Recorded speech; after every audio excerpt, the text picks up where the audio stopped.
This is the heavy metal rebel Frankie Kazarian and almighty Christopher Daniels, collectively known as The Addiction. We are also world travelers, loved by millions, and we both have rears that makes the girls cheer. You're listening to the Potsy and Tino Show. Keep listening.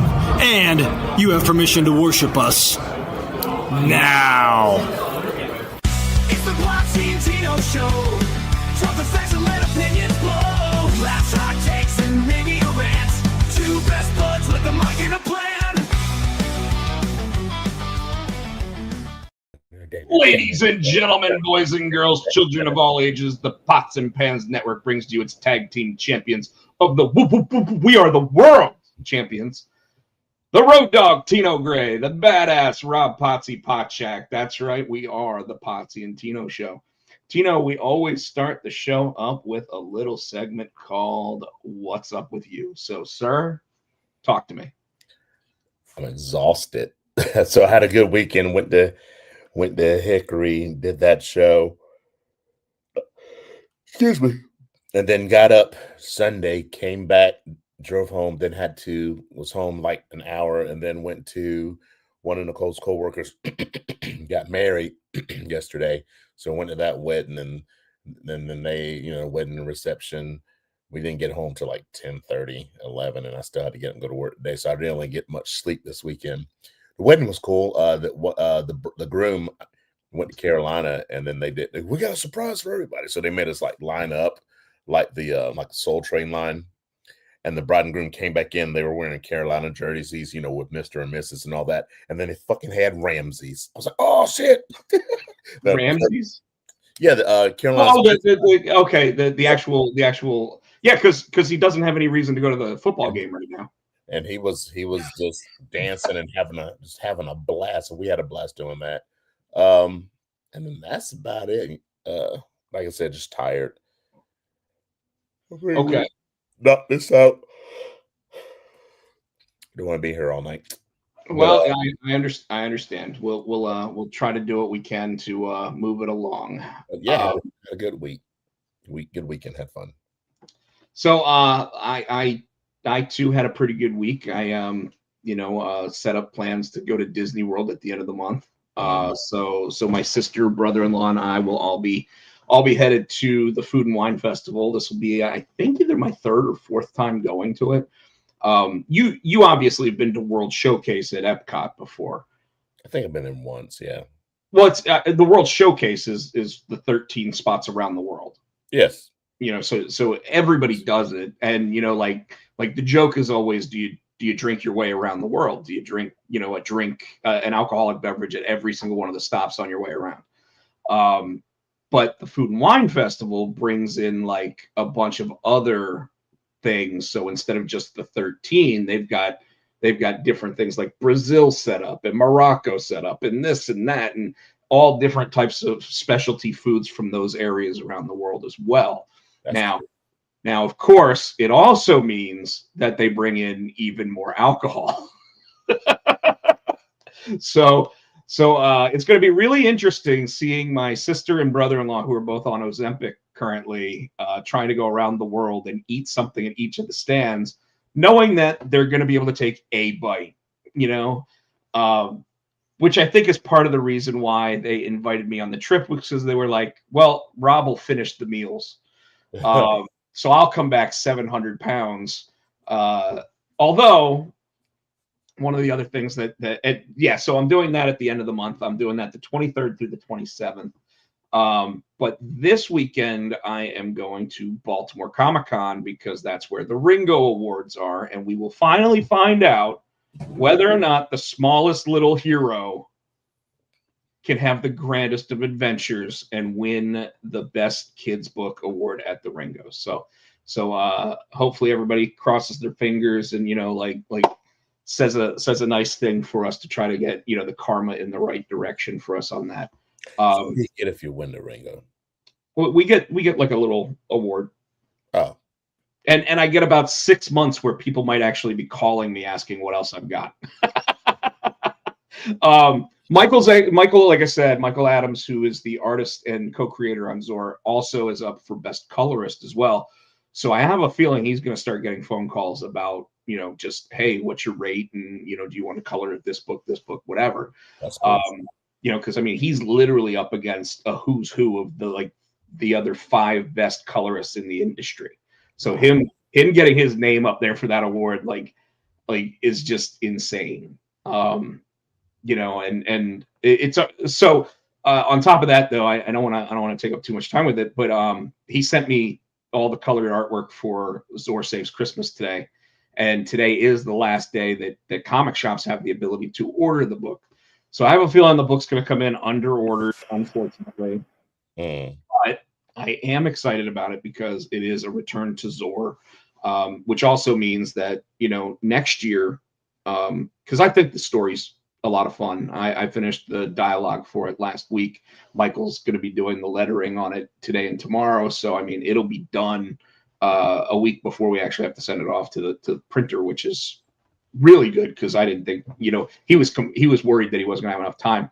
He did come at me with something today. He was like, I was cursing you out loud. Your name was coming out of my mouth out loud because of the cat in the book and all the fur I had to color. That's funny. He was like, "Fuck you, Rob." Yep, that do it. Yeah, pretty much. But he's finishing that book up now. It's such a cute book. It's a one and done. So I mean, like anybody who's looking for a quick Christmas present for a kid that you want to try to get into comics or whatever, I think it's the perfect book. And as we said last week, Tino makes an appearance. Yep. And so if you see me and Tino out in the wild, you can get both of us to sign the book because he's in it.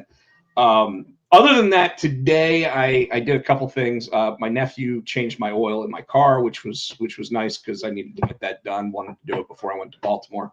And I went to the doctor's office to get my labs done. Now I actually have my appointment on Wednesday, but now I know what he's going to say because I did my labs and I've already gotten the results for everything. And as expected, the 2 areas where things are the way they always are, like my A1C, which is obviously what determines whether or not you're diabetic, is 0.1 above normal.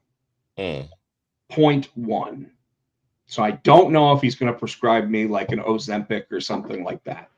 Metformin. What's that? Probably metformin. Well, I mean, whichever one's covered by Medicaid, because that's what I'm on right now. But as long as I can get it and it's $25 or whatever, I don't care. Like if I'm paying $800, I'm just going to be like, yeah, you can skip that one. I'll just take the others.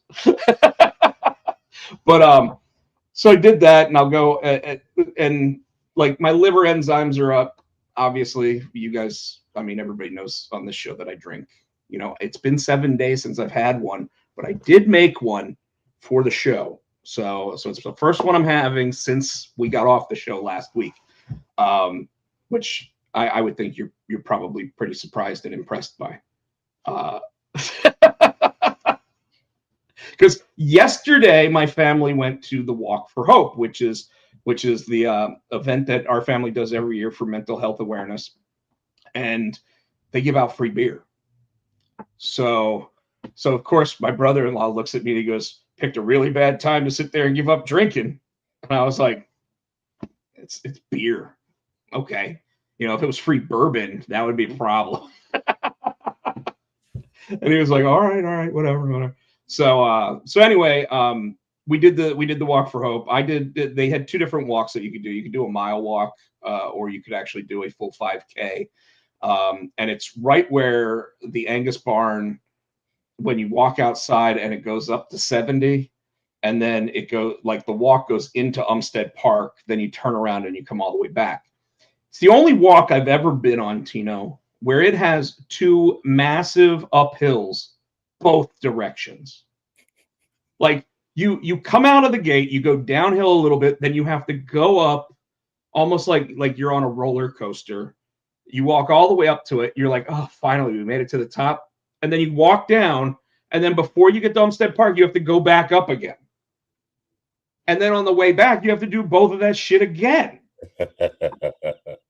So this year I decided I was going to do the 1 mile walk instead because I'd never done it. And it's basically, if you've ever been out at the Angus Barn, they've got a little lake out back and it's a 1 mile walk around the lake.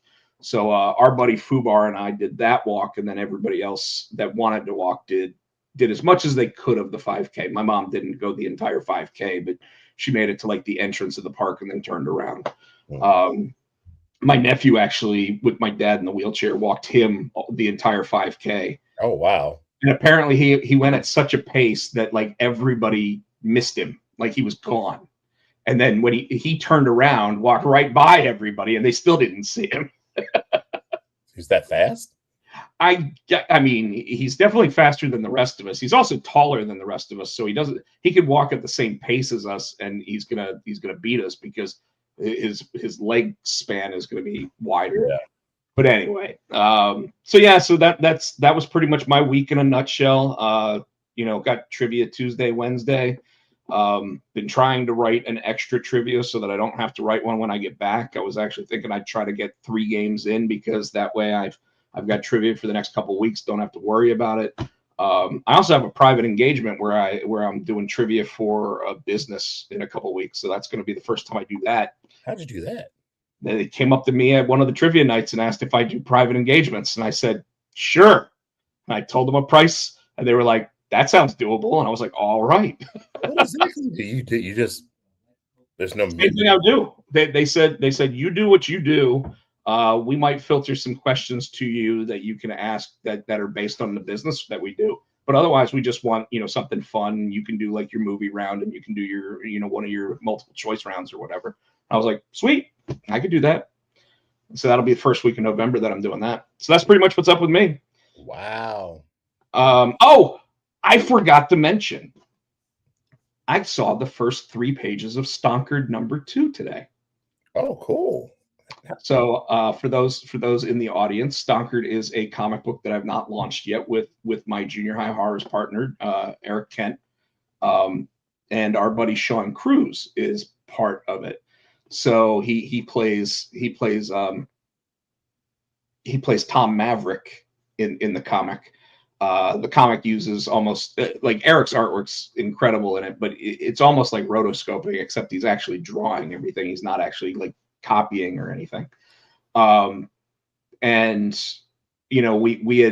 basically gave him like a year where he didn't have to touch any of the comic books or anything because I was working on so many other things at the time.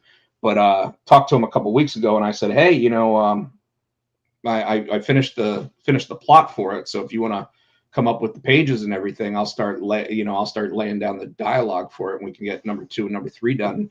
Hopefully be done that book. It might go to issue 4. It depends on how I feel like pacing it. But it also meant that with WrestleCade coming up, I wanted to do something with Sean Cruz, because that's the weekend of Thanksgiving. That's in Winston-Salem where all the wrestlers, sign autographs and everything else. And with him becoming as big as he's, winning all these championships and everything that he's got going on, I figured, wouldn't it be cool if we did like a print of either his character or maybe a trading card, Tino? Are you gonna do that one again? So we may do a trading card that he can sell at his table at WrestleCade. And then I'll see about trying to get like a 1-day pass into the show or something, so even if it'll let me sit at the table with him.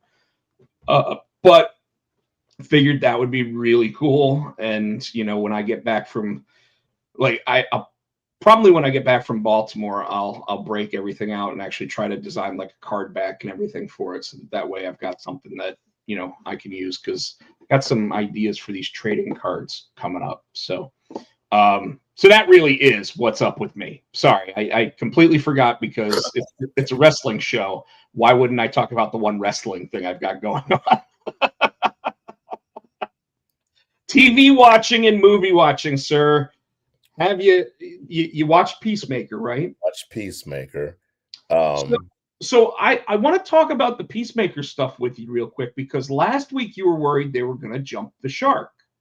And they didn't. I think they were the clips they were showing for this week. I didn't quite get it, but in the when I watched the show, I'm like, oh, that's why they're doing that. Okay, it made sense. Like when they opened the door and they had like that dead world and like all these monsters were coming. I'm like, the fuck are they doing? Made sense now that I watched the whole show. So, James Gunn actually went on record as to say they contacted Ryan Reynolds about opening the door and having Deadpool at a typewriter in one of the worlds. And Ryan Reynolds and him both agreed that it would have taken way too much to get Marvel and Disney to allow for it. But wouldn't it have been cool if he opened up one of those doors and the Ryan Reynolds Green Lantern was sitting there flying by? I think that was doable. They just decided not to go that route. And Ryan Reynolds hates that movie. So getting him to approve anything Green Lantern is, especially with the Lantern show coming up. That and they had Mo Howard, the dude with the bowl cut Green Lantern, in one of the episodes. Oh yeah. Mo Howard, Nathan Fillion, Guy Gardner, Guy Gardner, yeah. So I almost disagree with the not jumping the shark thing, and you want to know why? Because I felt like the final episode, nothing happened. You got like 15 minutes of almost nothing, and then you got right at the end. So kind of like Monday Night Raw this week, Tino, which we'll get to. Did you like that little foreshadowing right there? I think they were smart. They were trying to set it up so they can get a season 3. I bet you that's what they were doing. Well, James Gunn gets to make the approval on that anyway. So, he's basically said, the cool thing about being in charge is I get to green light whatever I want. Yeah, so, he gets to green light it, but what if HBO Max doesn't want to do it? Well, they would do it because right now he's co-CEO of DCU, I guess is what they call it, which obviously is owned by Time Warner, but it's if they want DC properties, it's whatever he says okay to. That was kind of the agreement that they made. Though they do have Lanterns coming up, which is going to have Aaron Paul. I think it's Aaron Pierce, and Kyle Chandler. So the guy from Friday Night Lights is going to be Hal Jordan in it, which is going to be pretty interesting. Anyways, I agree that the things that happened were pretty cool and they set stuff up for the future. In fact, they don't even necessarily just set it up for the next season of Peacemaker. There was actually a story called Salvation's Run in the comic books where the heroes take all the villains and basically shove them into a pocket universe where they're trying to, and it's basically like a universe where all you hear is like giant monsters and stuff in the background. Kind of similar to what we got at the end of Peacemaker. But now that the 11th Street Gang is giving away the portal into these universes, and he's been shoved into one all by himself, like, where do they go from here? Well, they're going to go look for him. But they have to, right? So, and I almost wonder if they get his brother from the. Well, no, because he's trapped in one of those portals. How Keith? I wonder if he somehow gets reintroduced. Oh, he's going to be a supervillain. Like every time they've talked to the actor, like he was like, you can see the rage building up when he can't move at the end, and he's like, it's the perfect introduction of a supervillain, and he's not stuck in his universe. He just, like I don't know if that Augie had a portal or not. Nobody's looking for it from their end. So obviously there's 100 different worlds that they can walk into, including that weird alien guy that just, he's an asshole. But but nothing really happened in the episode. Like you got those little imps that attacked them, and the one was like trying to fuck the helmet. That was hilarious. He goes, "Are you for real?"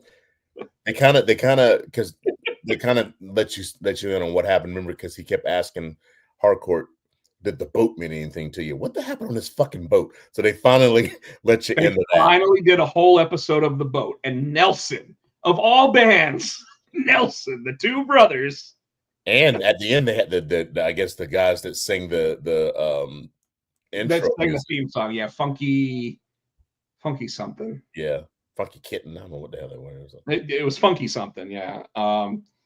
Sorry, I'm looking up the results for the other shows. But so, what else did you watch? Started watching Ging. Oh, I've watched the first episode. I was kind of like, you know, I was like, I'll go back and watch it, but at first it made me like, ugh.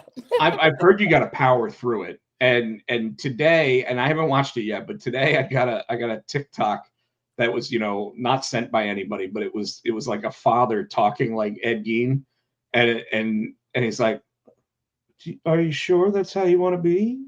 You better make sure that you ask mother if it's okay to go to school with those socks on." You know, like, and he's talking to his kid, and the wife keeps going, "Would you stop doing that?"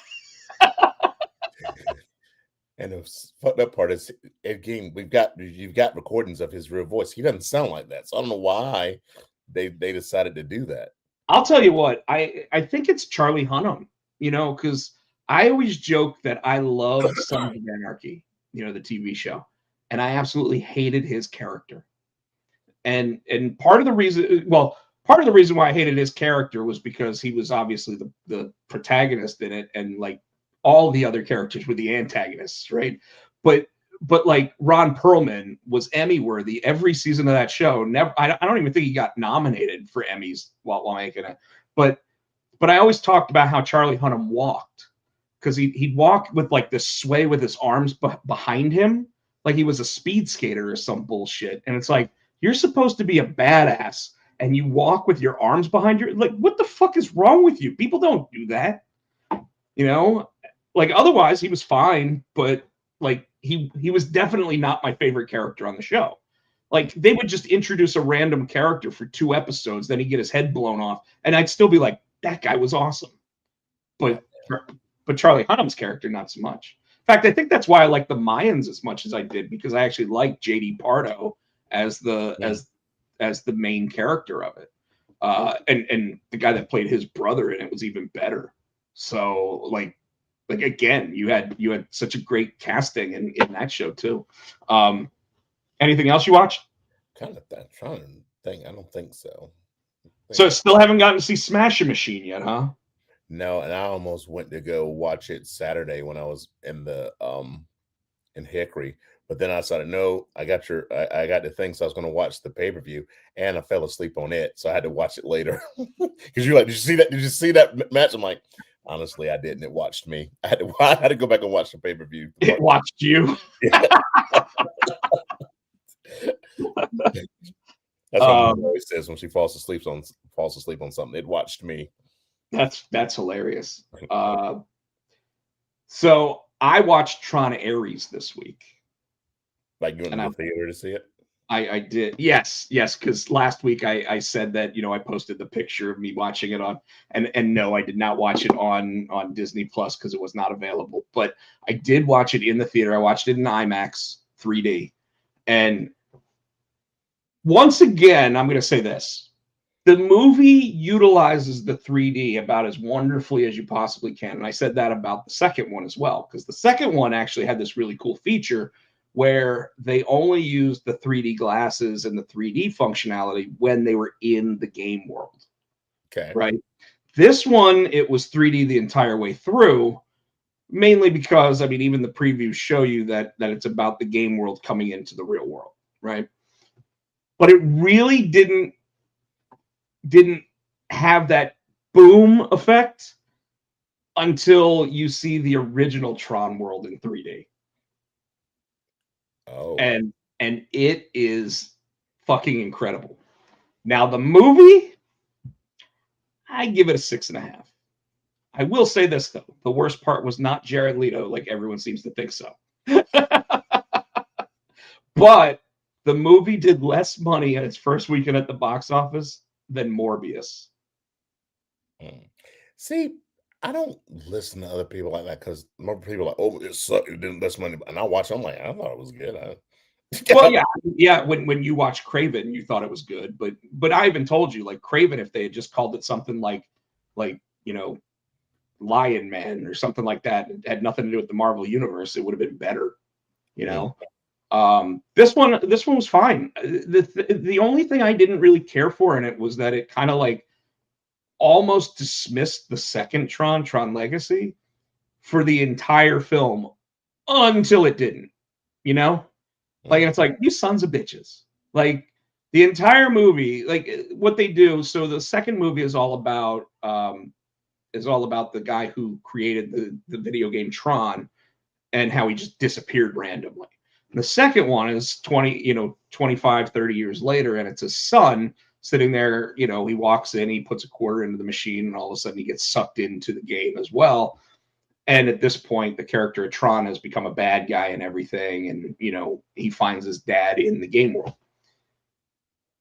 And there's a character played by Olivia Wilde who's always hot in everything she does. So it's like, cool. She was 13 on House, if you remember correctly. Something happens at the end of that film. You know what? That film's like 10 years old at this point. I don't think I'm ruining anything for anybody. At the end of the film, she comes out of the game world, even though she was created in the game world. And they basically go on an adventure in the real world, him and her. In the third movie, they basically say that the kid gave up being the CEO randomly and hasn't been seen or heard from since. And you're like, oh, okay.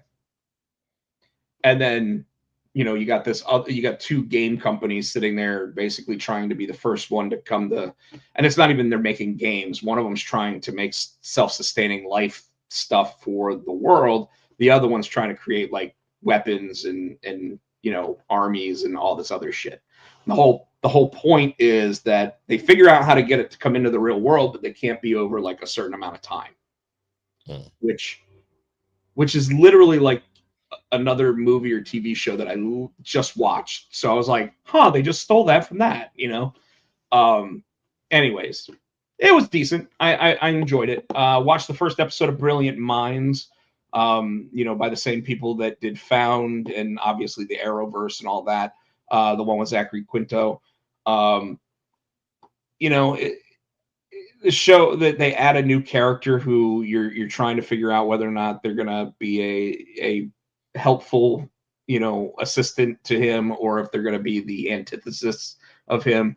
And then of course, as he's walking away at the end, he gives those like shady eyes and you're like, oh, he's gonna be the bad guy.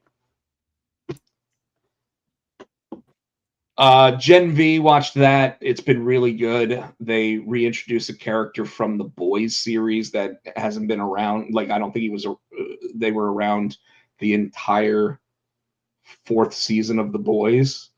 So it's kind of nice to see them reintegrating some of the characters and putting them in different spots. And then I watched the first 2 episodes of Alien Earth this week. What was that? Did you ask how it was? So what is it? So Alien Earth is it's from the Alien universe, so it's Ridley Scott's universe and everything, but it's by the same guy that did the show Legion on FX. Okay. Where it was basically about Professor X's kid and how he was like he could warp the world around him. But it takes place like I want to say immediately after the first Alien movie. So it gets rid of all the other stuff, but it might even take place after Aliens. I don't know. But it's basically about a ship that crash lands on Earth that has a xenomorph on it, as well as all these other weird fucking creatures. Like there's this like you see this cat walking and it eats something, and all of a sudden like the cat just starts going and its eye pops out of its head and grows legs. And suddenly it's like a spider that's just an eyeball. Fuck that. Dude, it was creepy as fuck. There's another one where it just starts like, it's like a worm that just like climbs over the people's faces and like sucks out of their neck and stuff. Super creepy. The really cool thing about it though, is how like a lot of times sci-fi shows, if they take place in the same universe as something like I'll use Star Trek, for example. The original Star Treks obviously were in the 60s. Then they, did a new show in the 90s. Now they're doing one 30 years after that. And the technology looks like it's improved, even though some of the shows take place before the original series. You know what I mean? Mm-hmm. In this, the ships look and have the same type of computers that like the original Alien did. Oh, damn. That's cool. Yeah, so it's like watching war games and shit where it's like blip, blip, blip, blip, blip, blip, blip, blip, blip, blip. That's cool. And I absolutely love that. So that was one of the things that I actually really liked. All right, I got nothing else in terms of TV shows or anything. Where do you want to start, Tino? Because I got a couple housekeeping notes of different things that happened this week. Like, for example, Santos Escobar allowed his contract to expire, and then a day later was given a new contract. And Xavier Woods also signed a new deal. Now, interestingly, last time Xavier Woods signed a deal, he signed one the same day that Kofi Kingston and Big E did. They all signed for the exact same amount of money, and they all signed for the exact same amount of time.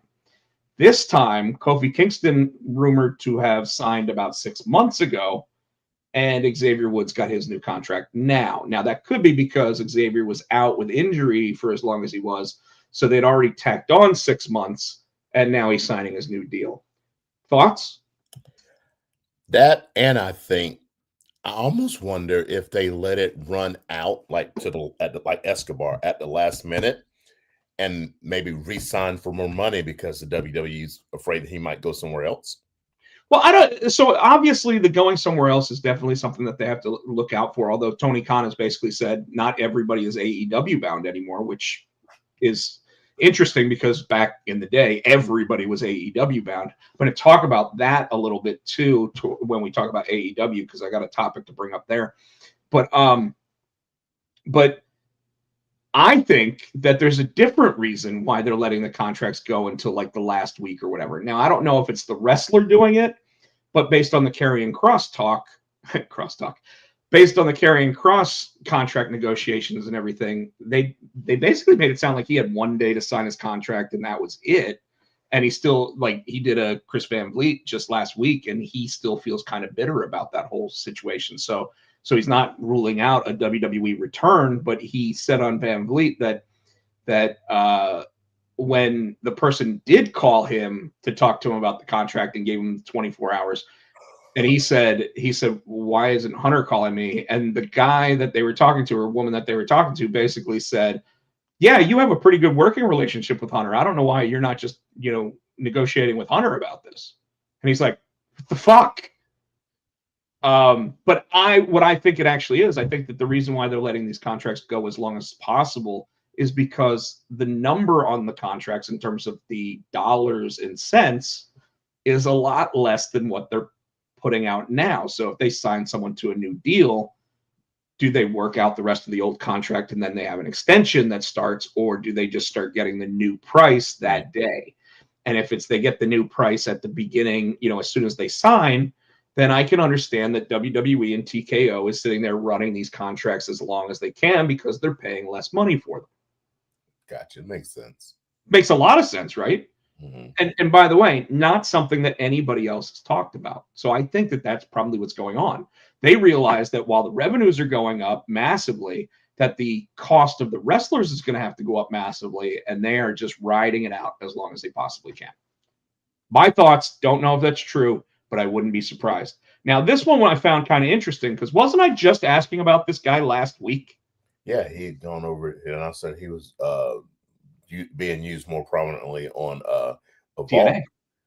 Evolve. Oh, on Evolve, yeah. But he also was in TNA for a little while doing matches over there. See, but here's the thing. So I wonder if he's getting released because Stevie is the PM The GM. over on Evolve. They just let her go. Yep. Wes Lee went over there with the other two big dudes to manage them. They just let him go. So what the fuck are they doing? So it sounds like what's getting ready to happen is with shows like LFG, they don't really need Evolve. And I would figure that Evolve probably didn't do as well as they were hoping on Tubi. And to be honest with you, after watching like 2 or 3 episodes, I stopped watching it. I still watch it. It's still. There's just not enough time to watch it. So that, if I had to guess, they're probably getting ready to do away with that, similar to what they did with NXT UK. And obviously with Stevie, there's not enough reason to have just a random GM character who's not really a wrestler working there. She's also the wife of one of the Yes Boys. So he made a statement about it, but nothing that didn't sound like, hey, good luck in the future, honey. Like so there's that. But I found it a little bit interesting when it came to when it came to Ridge Holland because they put a lot of work into that guy. I mean, he was on the main roster, then he got dropped down to NXT. They put a lot of work into him to where he got a match against Obafemi, and he got a world or Trick Williams got the title matches and things, and now he's not being renewed. I think once he hurt Big E, it hadn't really been the same. I kind of agree with you. And interestingly enough, Big E said on the Stephanie McMahon podcast this week, You don't blame him.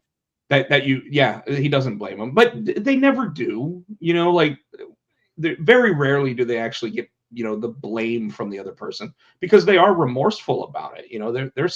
They're saddened by what they did, and a lot of times it actually takes something out of them too because they're worried about doing it to someone else. Yeah. D'Lo Brown was never really the same after he hurt Draws. So it's just another one of those situations.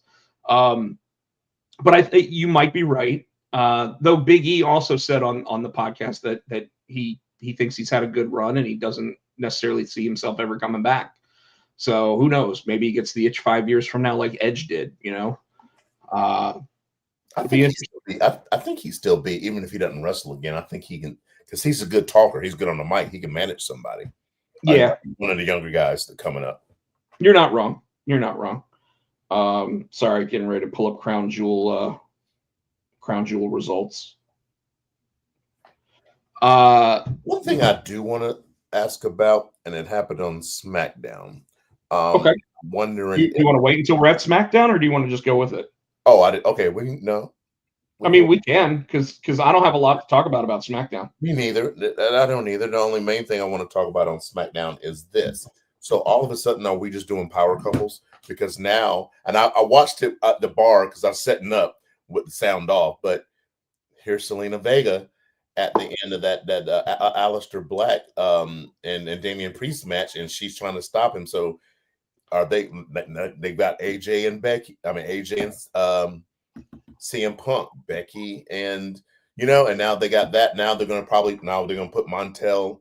I keep calling him Montel. You always call him Montel. Montez and Bianca together. I mean, are we just gonna start having husband and wife duos now? I don't think so. I think that where this one was where it came up is Zelina would be a good manager for Aleister, I think. They're not really using her as a wrestler anymore again. Because she was a manager for Andrade. Remember? Was it Andrade? Yeah. Andrade in NXT. And for like at the beginning, I think she was also Los Fantasmos or whatever. Yeah. And then they went with someone else.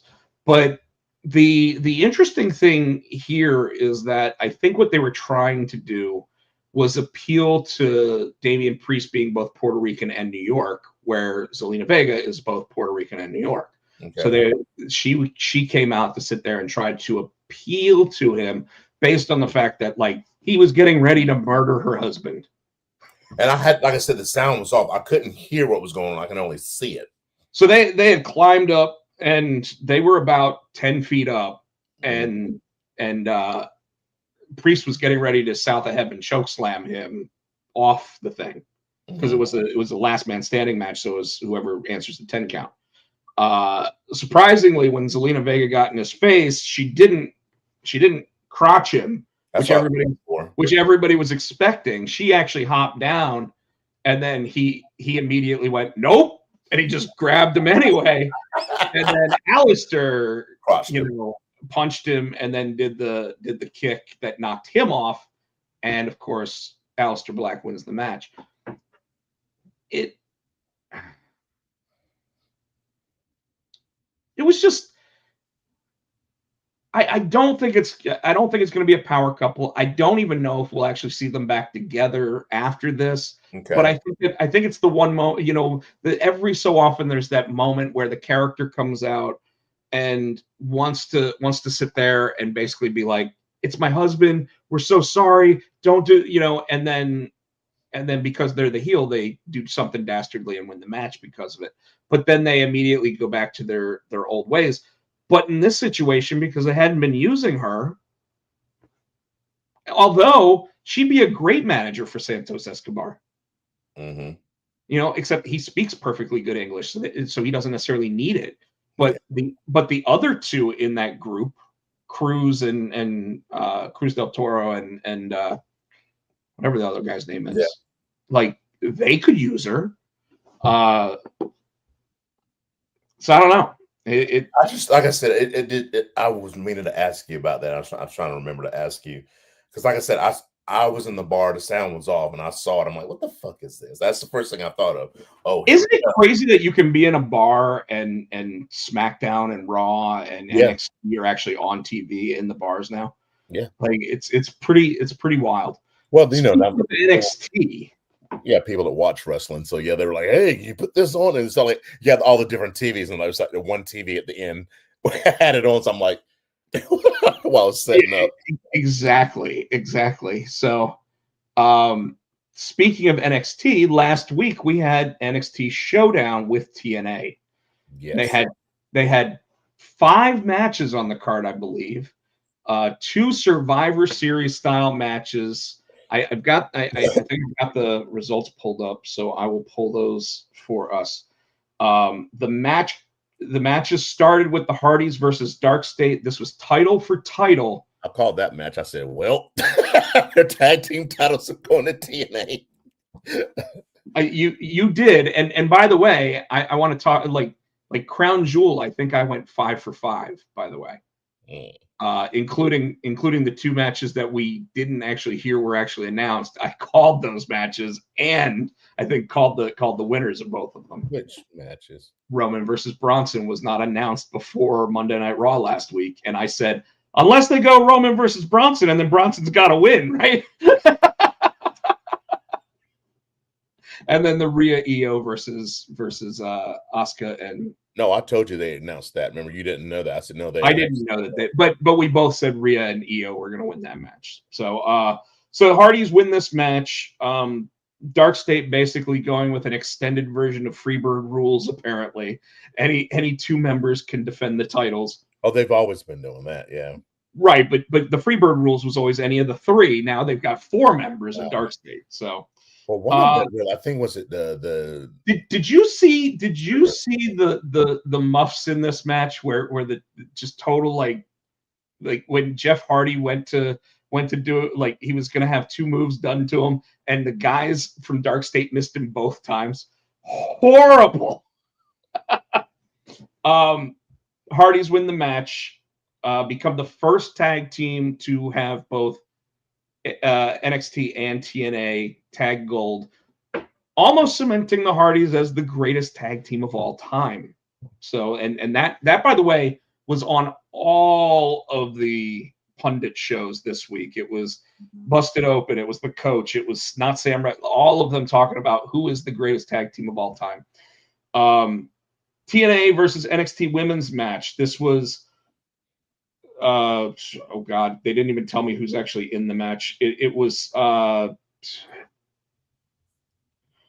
Jada Parker, Sol Ruca, Lola Vice, and JC Jane versus Sade, who used to be in NXT. I can't remember who she was though. Yeah. Versus Sade versus Cassie Lee, Jessie McKay, and Kalani Jordan. Mm-hmm. Now, the way these eliminations happened, Sade was eliminated by Ms. Parker. Sol Ruca eliminated Sade. Lola Vice eliminated Cassie Lee and Jessie McKay.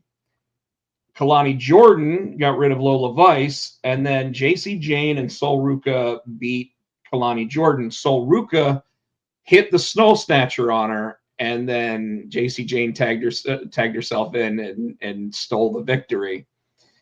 Obviously going to be setting up two fights, because it's going to be setting up JC Jane versus Kalani, and it's also going to be setting up JC Jane versus Sol Ruca at some point. Michael Turner just said Jane is hurt now, got hurt at a house show. The only thing I saw that happened at the house show, and I believe what Michael's saying, the only thing I saw was Obafemi stepping up to Omos. What house show you got? Where'd you guys see this? What? Yeah. Dude, I have Twitter. Yeah, I got off that. Yeah, exactly. All right, so Team NXT defeats Team TNA, so now it's 1-1. Okay. Then we have Mustafa Ali versus Ethan Page for the North American Championship. And Tino, did you watch this match? It was good. And the storytelling at the end was awesome. What happened? I don't remember. Like I said, I've watched so much wrestling this week. So Mustafa Ali was outside the ring and he got in like Booker T's face. And when he went to climb up to the top rope, the headset wire from Booker T wrapped around his leg and he couldn't get up to the top rope. And that's how he knocked him down. That's how Ethan Page got him. That's right. Basically showing that Mustafa Ali actually is cursed. They kept saying he's cursed. Which, by the way, if he's cursed, who could be the one that actually cursed him if he finally gets let out of his AEW contract? Danhausen. That would be a perfect thing. And I could see him doing a little stint in TNA before he actually went over to WWE. Or he could come into WWE and say he's the one that cursed him. I don't like they're partners now. They can do that. But yeah. I forgot about that. That was funny. And by the way, Bleacher Report gave that match an A-. TNA versus NXT men's match. Now this was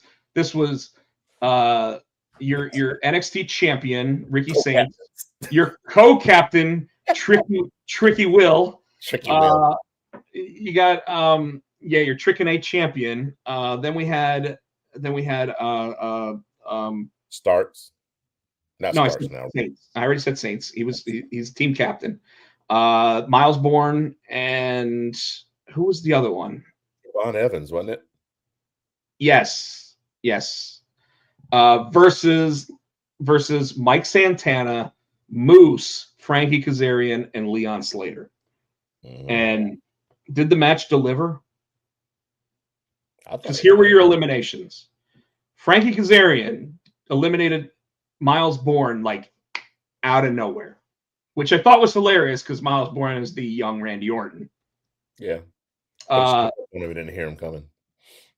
Leon Slater eliminated Javon Evans, setting up a little bit more on the rivalry that happened on Sunday.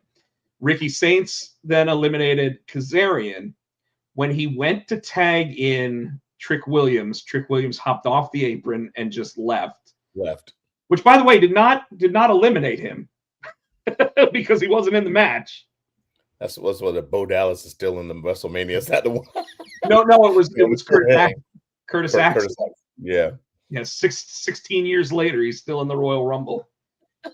Ricky Saints eliminated Heath. I almost said Heath Slater because you just said it. Leon Slater, and then Mike Santana, while him and Moose were still alive on their side, defeated Ricky Saints.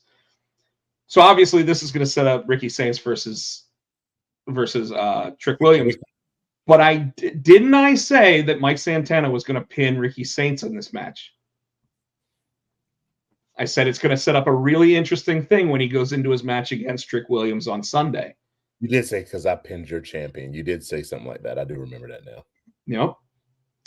Yep. So what I found really funny about this was after all was said and done, you see Ava and Santino in the back, and she's just like, well, that was fun.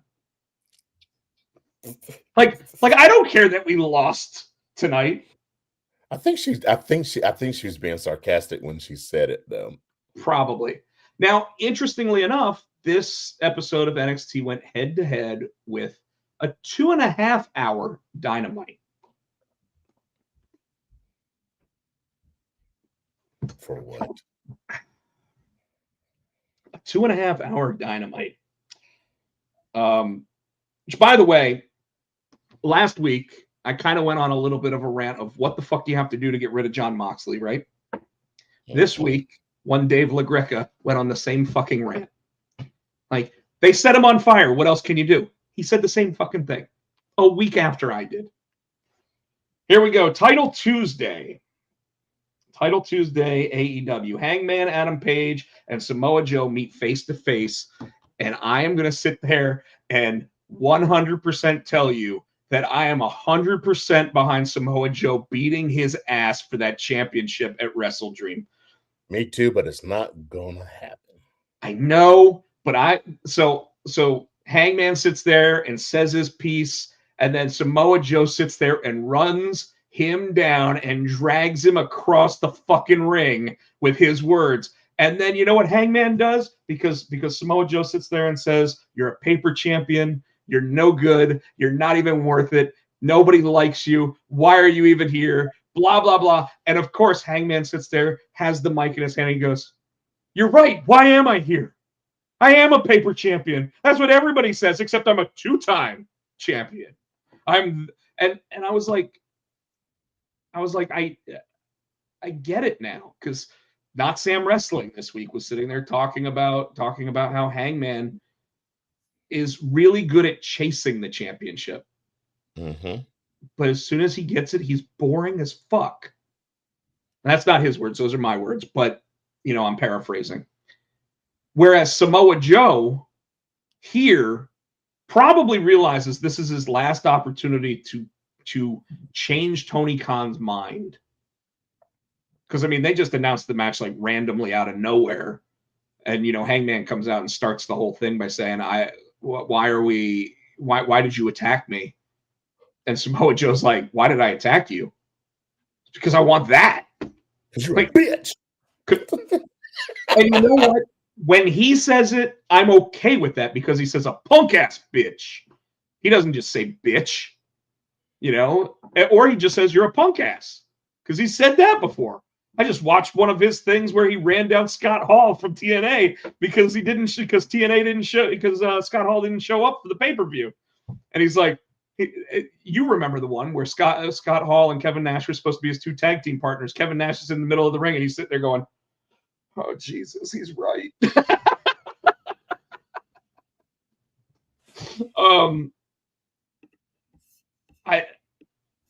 I'm going to say right now, like I said, I'm 100% for Samoa Joe winning this championship for the second time. And by the way, Samoa Joe's a perfect one to sit here and give this to, because he also has Hollywood credit now. Oh, yeah. He's been in multiple projects. He just had his hit show come back on TV. Granted, it's not his voice, but who cares? Like I'm behind it. I don't know why they settled on him in the first place, but do it. So Bleacher Report gave it an A, and they said Joe came out in an impressive blue suit and kept cool, calm composure that was somehow more imposing than Joe in wrestling gear. I can see that too. He looked like he could just sit there and go like this, and someone else would cut his head off. But he had that, like he was in that suit and he was quiet and didn't really say anything. He didn't really yell. It reminded me when Jericho had that run. Remember that? Yeah, it really did. Not the last time we're going to talk about Jericho tonight, by the way. Oh God.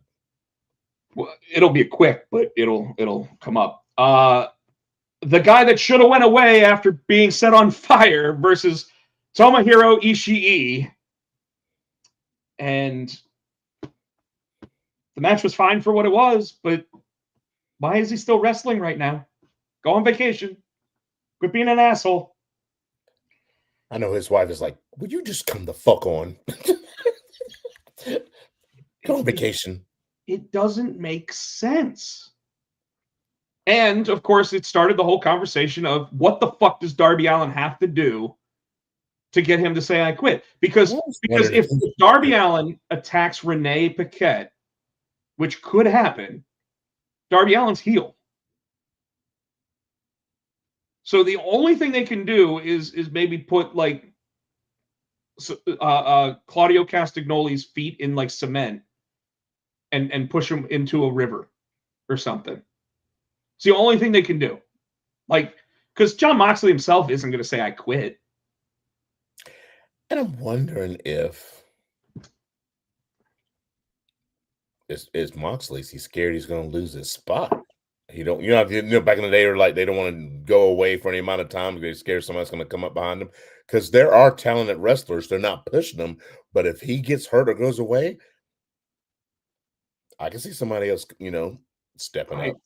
Yeah, I guess, but we know that Moxley has Tony Khan's ear, and if Moxley went away for 3 months and he came back and said, "I want a title match," he's getting it at the next pay-per-view. I would almost.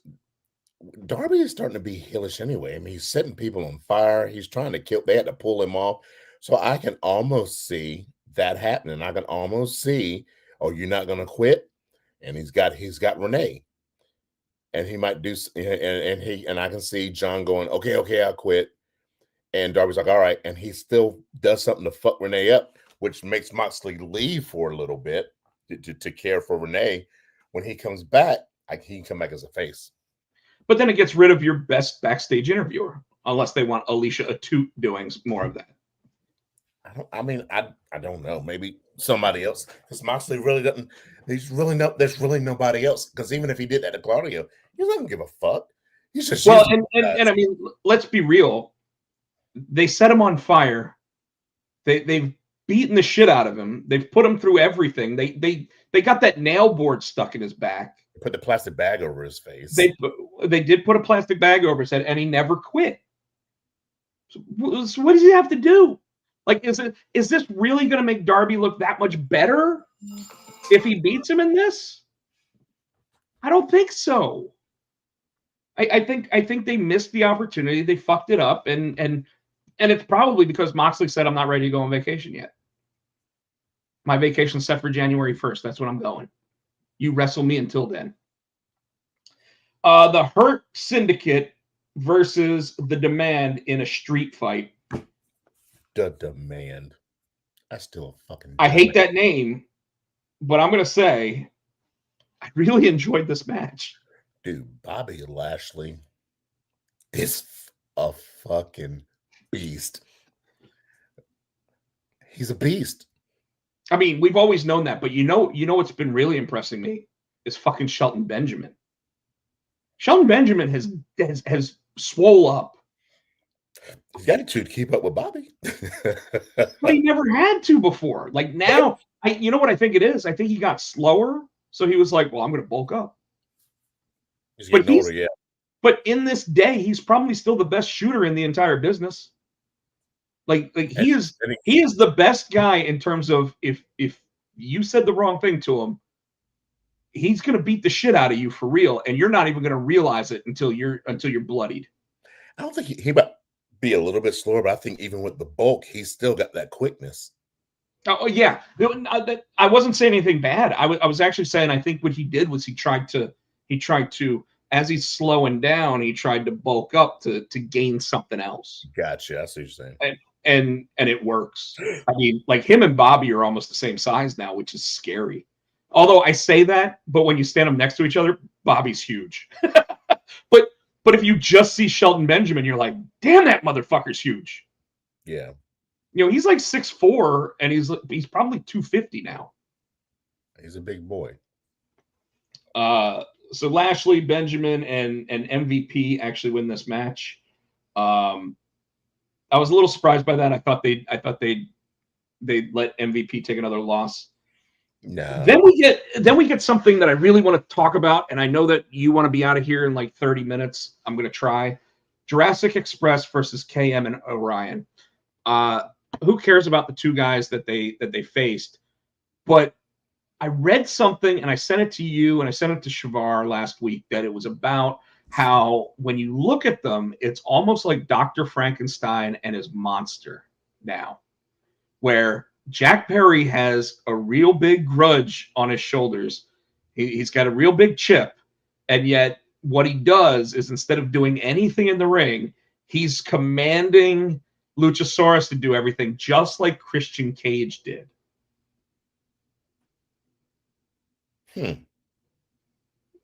And if you remember when they showed him bringing Luchasaurus back to life, Yeah. they shocked him and everything else, just like Frankenstein's monster. Yeah. It's a really cool story. I never thought of it like that. Yeah, it could be. And what does ultimately happen in the Frankenstein story, Tino? Do you remember? And he killed Dr. Frankenstein. He sure as fuck did. But when someone said that, and I think it was on Reddit, I was like, that's a really cool way to think about it. But it's legit. Like it matches up. They gave the match a C-. I totally see why. Oh, then we had the Kyle versus Kyle match, where Kyle O'Reilly apparently has totally forgotten how to be one of the greatest wrestlers on the planet. And now he's just a joke because he said, if I hear one "Let's go Kyle sucks" chant, I'm gonna hate you guys. And it's like who cares? It's Kyle and Kyle. Like, you're gonna hear "Let's go Kyle," or you're gonna hear Kyle. You know, like, you're gonna hear something. This is for the TNT Championship. Obviously, Kyle Fletcher wins the match. Kyle O'Reilly is not the flavor of the week anymore, especially since Adam Cole got hurt. So the Paragon is pretty much a laughing stock. Roddy tries to not pay attention to it. Kyle O'Reilly's kind of trying to like jump right into it, which really blows. The TBS Championship, Lacey Lane versus Mercedes Moné. That's 8 o'clock. Yep, it is. Lacey Lane versus Mercedes Moné. Did you know who Lacey Lane was? The former Caden Carter. Yes, I had to think back. Yeah, when she came out, I the names throwing me off, but when she came out, I recognized her. Yeah. Bless you. Thank you. Did you still hear me when I did the second one? Mm-hmm. I waited. I turned the mic off. Nope. Heard you both times. Oh, then I must have something else playing sound through or something. Anyways, so Lacey Lane, apparently her contract is just like Speedballs. Josh Alexander's, whoever, just come on in and lose. Well, no, because I don't. You knew she wasn't going to beat Mercedes Moné. I don't understand why they even did that. They should have had the jobber like one of those twins that they always job out. So rumor is that the reason why they did it was because this was her hometown, and they were doing their homecoming at Daly's place, where they were there for over a year. So because Caden Carter was from Florida, Lacey Lane, I'm sorry, that's why they used her. Got it. She might not even be under contract. It might have been a one and done. Double Jeopardy, Brodito versus Okada and Konosuke Takeshita. I don't know why they call it Double Jeopardy. Why'd they call it Double Jeopardy? I don't remember. I think if they would have won, whoever pinned, who's the champion over there, Okada, would have got a shot at his belt. And like whichever one of the Broditos would have pinned him would have got a shot at that belt. And then if Okada and his partner won, they got a shot at the tag team titles. Oh, so Okada and Takeshita get tag team championship opportunity at Wrestle Dream now? Okay. Which is stupid because they're building them up to hate each other. They are. And I'm getting ready to talk about something because since we're at this match with Takeshita, let's go ahead and talk about what happened just yesterday. Actually, 8 o'clock this morning. Konosuke Takeshita wins the IWGP World Title from Zack Sabre Jr. Oh, shit. Oh, did I blow your mind there? Yeah, I didn't know that happened. Shit. Wow. I like how your phone just went meep meep. Yes. So here's my problem with this, Tino. Konosuke Takeshita. The problem number one is this now shows where the talent level stock of New Japan Pro Wrestling versus AEW actually is. The reason why I say that is because Konosuke Takeshita is number 3 on the list in the Don Callis family. It's Kyle Fletcher, then it's Okada, then it's Takeshita. And technically, he would have been number 4 if Wardlow didn't get hurt. Mm-hmm. And now he's the IWGP World Title holder over Zack Sabre Jr., who is probably the last great New Japan guy left. And he's not even Japanese. So I'm sure they've got other really good talent over there. But you know what I mean. So now I'm starting to think that this means that when him and Okada finally blow up, that it's going to be title for title. And it makes sense. But again, it really shows the struggle that I keep wanting to say IWGP. It keeps showing the struggle that New Japan must be in at this point because of how much talent AEW stole from them. And when I say stole, their contracts ended and they signed with AEW because they got big money deals. Like, who's not going to take that? Especially if you're an American coming back to America, right? Right. So I'm worried about New Japan now. WWE will save them. They'll buy half of the company, 51%, so they can do whatever they want with it. Because So all their championships are defended on WWE television. That's one of the things I wanted to say on what was it, SmackDown? Because now Nakamura's back. So I'm wondering, With his old music. With his old music, because they've got Kyrie, they've got Asuka, right? They've now brought him back. So I'm wondering if they are maybe making a push either to get to Japan or brings more Japanese wrestlers over to WWE. I mean, maybe. They're showing they can be successful. Because remember, that's what they did with Nakamura before when they gave him that push and gave him that belt. They were trying to get, I think it was Okada to come over. Yeah, I think you're right. I think they were trying to show that. And they were also trying to show that they were willing to work with over there. Mm-hmm. But this kind of surprised me, and I wanted to make sure that I brought it up tonight on the show. Then we had Pac versus Orange Cassidy. I still can't get used to that bitch with his haircut. It's horrible.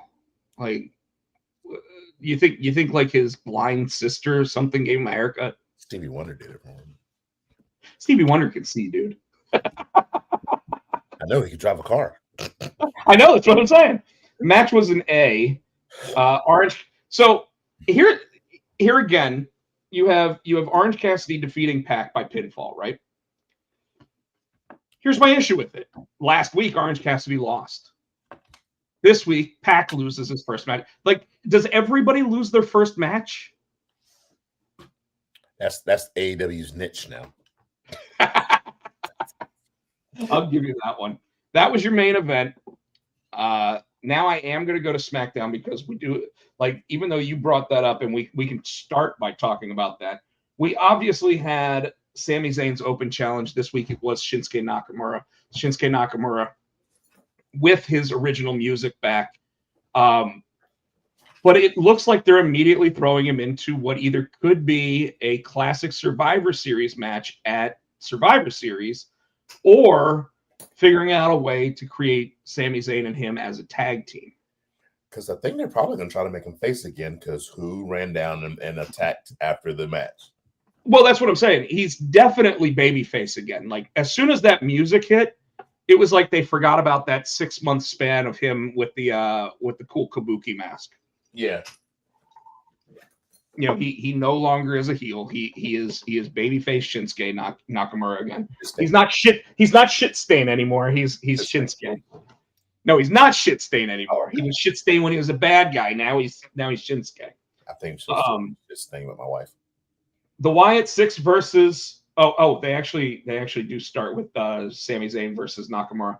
Yeah. You know what?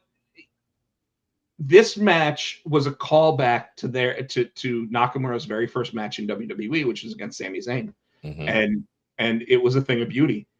There is someone that I think actually is better now at the 2.99 kick out than Sami Zayn, but we'll have to get to Crown Jewel to talk about that. So I'm going to hurry with SmackDown. Stephanie Vaquero and Tiffany Stratton defeated Julia and Kiana James, just as you would expect them to, leading into their match at Crown Jewel. The Wyatt Six versus the Street Profits. Who came out with their original music too. What's that? Who came out with their original music too. Bump, bump, bump. Yep. Bump, bump, bump. Yeah. Yeah. The party can. It was the Red Cup party all over again. And it looks like a bunch of the people are sitting there going to WWE and telling them. In fact, I heard that Drew McIntyre and Sheamus both said they want their original music back too. It's a shame, but fame, bless your hand. Yes. Many nights. Aleister Black versus Damian Priest is your main event. Oh, but at the end of at the end of the match where Dawkins and Montez end up losing the match, we get a showdown of the Wyatt Six and the MFT. And the MFT looks scary as fuck this week because they were in Bullet Club face paint. And when no dude came back, he's fucking huge as fuck now. Tama Tonga went on like the Gunther diet the entire time he was gone. Like he hasn't had a carb since he broke his leg. That dude came back and he was, oh my god, swole. I was like, what the fuck happened to him? And when they said it was Tama Tonga, I was like, I thought it was another Tonga. Well, I was watching something. I think it was on TikTok. They were like, when he first came in, they were like talking about because he was smaller and they wanted that faction to look big because you got like all the other guys are bigger. So they said while he was rehabbing his knee or whatever, he just did like a power trainer's diet, ate and just lifted and just fucking got swole. Well, I'm gonna tell you, based on the face to face, I didn't realize Solo Sikoa was that tall. Yeah. I always thought he was the short, stocky one, and no, he's like 6'3", 6'4". Yeah, and round. He's a big boy. He's pear shaped. Like Rikishi. But that showdown had everybody in the audience going, "This is awesome." Mm-hmm. And that is pretty cool. Then we already talked about Aleister Black and Damian Priest. Aleister Black gets the win. And that sets us up for Saturday morning, which was Crown Jewel. And I do want to say that this show's their second show on ESPN so much more better. This show this show, I give it an A. They brought it. Yes. And I think Triple H learned. I think Triple H realized ESPN isn't fucking with them. So he's like, oh shit, I can't half-ass it. Well, ESPN's Andreas Hale, who also works on what used to be Fight Network, which is now Pro Wrestling 24/7 on Sirius Satellite Radio, gave the first show like a C-. Yeah, I remember. Saying that the only thing that was actually like that saved it was the women's title match between Io and Stephanie, and he was right. I actually really liked the Seth and Becky versus CM Punk and AJ Lee match, but like we're pulling short and curlies when we talk about stuff like that. So Crown Jewel opens with Roman Reigns versus Bronson Reed, which had not been announced by the time we did our show last week, but I did, I already stated that I mentioned that this was going to be this was probably going to happen and Roman Reigns is going to lose. I really liked the interaction between him, Jimmy, and Jay at the end, where he flat out says, "I don't want to see neither of you till Christmas." That shit was hilarious. He's like, "People don't think I can do this on my own anymore." They said people don't think I can do shit by myself. That's what he said. It is. But they kept bleeping shit out until about halfway through the show, and then they were like, "No, fuck it. We'll just let it go. Like, I'm tired of hitting the button. It was funny when he said, "I don't want to see y'all till Christmas." Yeah. But Bronson Reed gets the win, and Michael Cole made sure to mention this is only the second person in a singles match to pin Roman Reigns in 5 years. Now, granted, he did it the Roman Reigns way. He had someone come and help him. Yeah, Jay. Yeah, the miscue where Jay ends up spearing Roman into a table, and then Bronson Reed gets the win. Fun match. It's just it was a car crash. Yeah. So it was fine for what it was. For not being but we've both been saying that they needed to, like Bronson Reed needed the win. Yeah. And he got it. Apparently the Australian crowd booed the American national anthem, which I think is hilarious, but not misunderstood. A lot of people in different countries do not like us right now. Yeah. Tiffany Stratton versus Stephanie Vaquer happened just like I thought it was going to. I want to say that I felt like Tiffany was a step slow in this entire match. Like, I don't know if it was the language barrier too. She might not understand the calls, because you know what I mean. Well, I wonder who was actually calling the match. That's a good point. I wouldn't. Stephanie is very serviceable with her English, and I like now how she's saying it in Spanish and then in English. Yeah, when she's on the mic, but she's serviceable.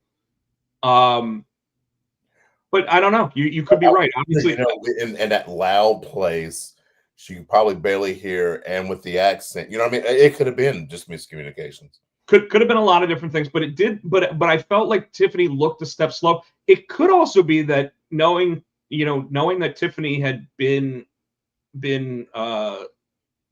without a loss the entire year, she might have had a little stick up her butt. Yeah, because Stephanie Vaquer wins the match, and today on Raw, I know you haven't seen it, but she came out for an interview, and I watched it. Okay, and in her interview, she actually said, "How awesome is it to know that she's the first woman to win 4 championships in 1 calendar year?" And I'd never even thought of that as a stat, because I thought she was going to say, "How awesome is it to know that I'm the first ever Crown Jewel Women's Champion?" But she wouldn't be. Yeah. Because Liv Morgan won it last year. I thought that was going to be what she said. Yeah. And then it didn't happen. So I was like, oh, four in a count. And she's absolutely right. North American Championship, NXT, Women's Championship, and Crown Jewel Champion. She has won 4 championships in a year. Although this one doesn't really count. But why? Well, they don't get to take the belt home. They get a ring. I got you. But she can still say I'm a champion, you know. No. I agree. AJ Styles versus John Cena. Match of the fucking night. Not match of the night, dude. Match of the year. At least. This could be the match of the first 5 years of the 2020s. I didn't realize that we're in 5 years into a decade. But this match, I'm going to read it off. You ready? Here are the finishers used between the two of them. Oh, the callbacks. I saw something like on TikTok. Where they paid homage to everybody. I have the list. All right. You just made the list. John Cena hit the Miz's skull-crushing finale. Yep. Nice callback to him, especially since the Miz went on social media saying that he feels like he should be John Cena's final opponent. Since he beat him at WrestleMania. AJ Styles hit Sting's Scorpion Death Drop. Mm-hmm. Now, they said Death Drop, but they said reverse DDT. They did not say Scorpion Death Drop. They did not mention Sting by name, which I thought was a little bit rude of Michael Cole. Like, no, because he's not on the con. I mean, they usually don't. But, well, you're right, except I'm going to get to one here in a minute. Okay. Cena hits Rusev's Accolade. Yep. So the Steiner recliner, if you will. Okay. Okay, let's go. There's a lot of them. We got. AJ Styles hit the Coquina clutch. Yep. And they did mention Samoa Joe. Yep. John Cena pulled out the walls of Jericho. He even called it Jericho. And if you remember, Wade Barrett sat there and Wade Barrett said, break the walls down. Yep. And Michael Cole said, shades of Chris Jericho. Yep. Two Jericho mentions at the same time. Cena then hits the Sister Abigail. Yep. And when he starts to roll around to get up, notices all of the fireflies. And you legitimately see tears in John Cena's eyes. Like, and he points up. And he pointed up and he was like, AJ Styles hit the Angel's Wings, made famous by Christopher Daniels. They did actually call it the Angel's Wings, which I was impressed, because I thought they were going to sit there and call it like the Gotch Neutralizer or something. TNA, they're in partnership. They can mention those now. Well, Christopher Daniels works for AEW, though. Well. Cena hits the RKO and the rope hung DDT. So two calls to Randy Orton.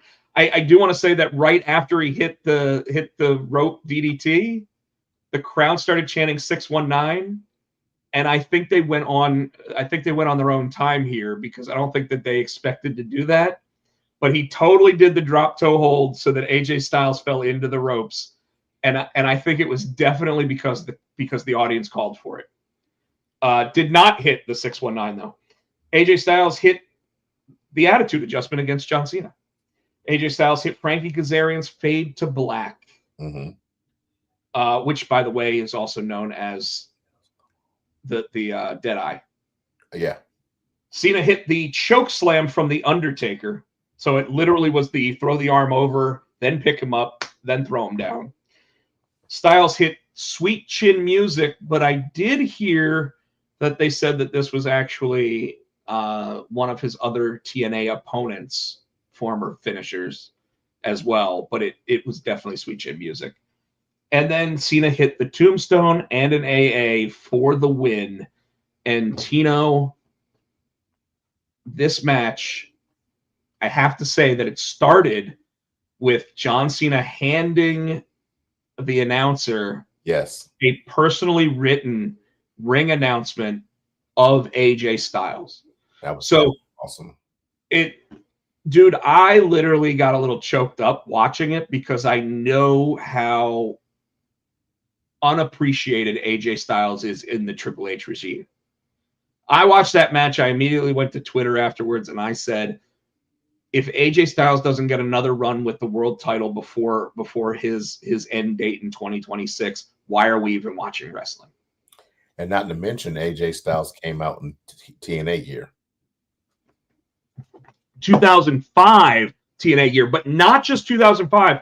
The ring gear that he wore was the same ring gear from their Pro Wrestling Illustrated 2005 issue that had John Cena and AJ Styles on the cover, and it said WWE versus TNA. Wow, I didn't know that. That's cool. The exact same ring gear. Because I was like, why is he wearing shorts? He normally wears pants. When he came out with it, I'm like, that's TNA. As soon as he came out with it, I recognized that ring gear. He's worn it in TNA. I'm going to say right now, if Dave Meltzer, when he comes out with his ratings for Crown Jewel, does not give that match at least 6 stars. He's not going to. He doesn't have Kenny Omega or any of his damn nut buddies he likes. The Undertaker actually went online and actually said, thank you for everything that you guys did, and what a match. So that to me is more than what Dave Meltzer could ever write about it. So they're now calling Io Sky and Rhea Ripley RHIYO. Rio. Yeah. Rio, yep. Exactly what you'd expect. They beat the Kabuki Warriors. Good match. And then we get Cody Rhodes versus Seth Rollins. Seth Rollins basically said that he didn't want any help, didn't need any help. Paul Heyman said they're not going to help. and you saw on Seth Rollins' eyes when he put the Rolex watch on his hand that he thought twice about it, got into the ring, made it a more competitive match for a little while longer, and then he still ended up using the watch to He win. punched him dead in the mouth with that. I was like, God, dead in the mouth. And Seth Rollins goes home as your second ever Crown Jewel champion, which means he gets to stay with the Vision, right? Mm-hmm. So you would think. Well, don't go foreshadowing, because TNA is Bound for Glory. Real quick, Jesus, I know. Javon Evans, Leon Slater, match ended in it was a 20-minute time limit. The 20 minutes ends. Santino comes out, tells them, "Let's give about 5 more minutes." So they go for about 3 of those minutes, and then the lights go out. When they come back on, Dark State is standing in the ring, having knocked out both men. okay. So off air, I was telling you I feel like a couple of the matches got overbooked. This was totally one where Leon Slater could beat Javon Evans, and it doesn't do anything to hurt either one. Yeah. Match was really good until it ended in a no contest, and then its second time ended in a no contest. Got it. Hardys versus the Dudleys in what they called the final table match. By the way the match rules was offensively, you had to be put through a table, and it had to be both members of the team get put through a table. So it doesn't have to be the same table, but both members have to be put through a table for someone to win. So 2 minutes into this match, the Dudley boys end up putting Jeff Hardy through one of the tables, and I thought the match was over. I was like, why isn't the match over? It's called the final table, right? They did a match like that before in WWE where, they had to put each member to a table. Right, and I didn't obviously hear the rules because of how I was watching the match, but I was still interested in it, like they explained it. And by the way, Tom Phillips, who now goes by his actual name, Tom O'Shaughnessy or whatever his name is really good on commentary. WWE definitely dropped the ball by losing him. But anyways, he goes through. Then I noticed that there's just a giant ladder outside the ring, like on the ramp. Sketchy LaJoe's here. Sketchy! What's up? We do this show 7 o'clock every Monday night. You guys, you ought to come out. Make sure that you're in the chat. But then Devon gets put through one of the tables outside the ring by Jeff Hardy. So we're at 1-1. The match goes about 15 minutes. It gets to the point where Devon still hasn't gotten up. Both Matt and Jeff, they have a miscommunication where Jeff ends up hitting Matt with a steel chair, and you think Bubba's going to end up winning the match. And I call him Bubba because they were wearing Dudleyville gear. They were not wearing Team 3D gear. Anyways, picks him up, goes to power bomb him through the table. Doesn't happen. Jeff Hardy moves the table out of the way. Bubba's looking and he's like, "Why isn't the table there?" That was pretty funny. They end up hitting him with a couple moves. Bubba goes to get up, puts his hands on the table, and in a storytelling moment, which is not really seen in pro wrestling all that much anymore, he takes a deep breath. He turns around. He looks at them. They both have chairs in their hands. They drop the chairs, and they just go, "We're sorry." They pick him up, and they double choke slam him through the table, and the Hardys are now the greatest tag team of all time. The match wasn't meant to be like a 5-star spectacular with everybody like fast-paced or anything. In fact, even the Leon Slater Javon Evans match wasn't like that. Trick Williams versus Mike Santana for the TNA Championship kind of happened.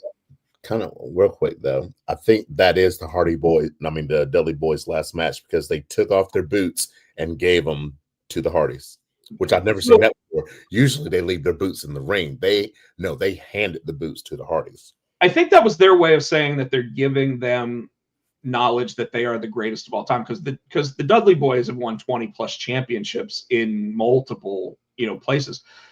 But what I wonder about this, now I can totally see it being Devon's last match, but Bully Ray kind of has his own career going on.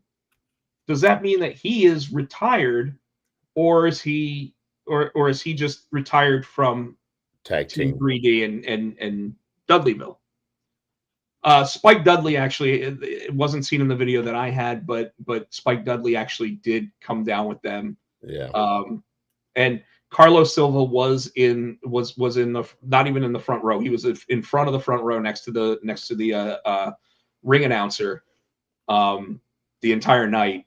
So we get to see the Hardys continue on as NXT and TNA champions.